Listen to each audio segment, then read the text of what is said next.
দৰঙী কলাকৃষ্টিৰ সমূহ কাৰ্যকৰ্তা নৱচেগা প্ৰমুখ চিপাঝাৰ অঞ্চলৰ সাংস্কৃতিক প্ৰেমিক ৰাইজ লগতে আপোনালোকক সকলোকে মই ধন্যবাদ জনাইছোঁ, শুভেচ্ছা জনাইছোঁ। আজি চিপাঝাৰ দৰঙী কলাকৃষ্টি উন্নয়ন সংঘৰ 50তম অধিৱেশন।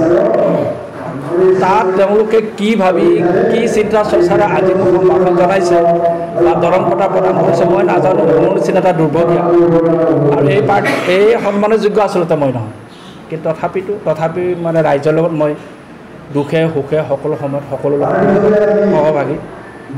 সেইটো ভাবি কিবা এটা চিন্তা চৰ্চা দিছে, তাৰ বাবে নথৈ ধন্যবাদ জনাইছোঁ মই।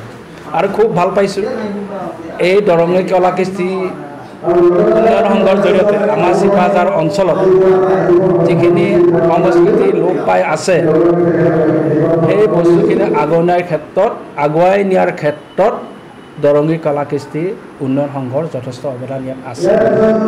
আৰু এই প্ৰচেষ্টাৰ জৰিয়তে আজি আমাৰ ডেইলি লাইফতে হওক অসম লেভেলতে হওক যিখিনি বঁটা প্ৰদানৰ সুযোগ পাইছে তাৰ বাবে নথৈ ধন্যবাদৰ পাত্ৰ আমাৰ দৰঙী সাংস্কৃতিক কেন্দ্ৰটো।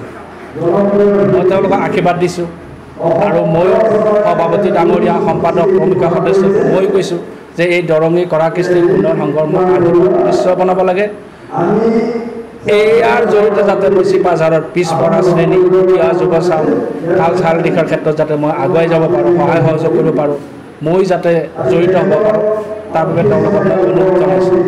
আৰু লগতে মই উল্লেখো কৰিছোঁ উন্নয়ন বিষয়া মহোদয়াক তেওঁলোকে ফিল্ডখনত পানী জমা হৈ থাকে বুলি কৈছে, ময়ো শুনিছোঁ আৰু মোৰ অন্তৰাত্মাই কৈছোঁ। মই নিজেই কৈছোঁ যে ইয়াত 40 গাড়ী মাটি মই দি দিম।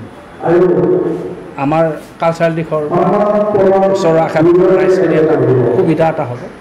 আৰু মই বৃহৎ অঞ্চলত কম বেছি পৰিমাণ মই যিখিনি পাৰোঁ সহায় মই কৰি আছোঁ, সহায় কৰিছোঁ কেপাচিটি অনুযায়ী।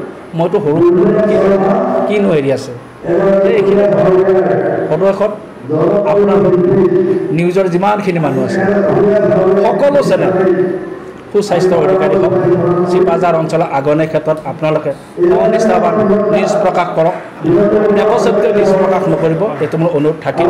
আৰু আপোনালোকক সৰু কালিৰ পৰাই দেখি আছোঁ, জানি আছোঁ, আপোনালোকৰ ভাগ্যমূলক বন্ধুসুলভ, তেওঁকতো মই ভালকৈ জানো, আপোনাক মই ভালকৈ জানো, এইখিনিয়ে মোক ক'বলগীয়া।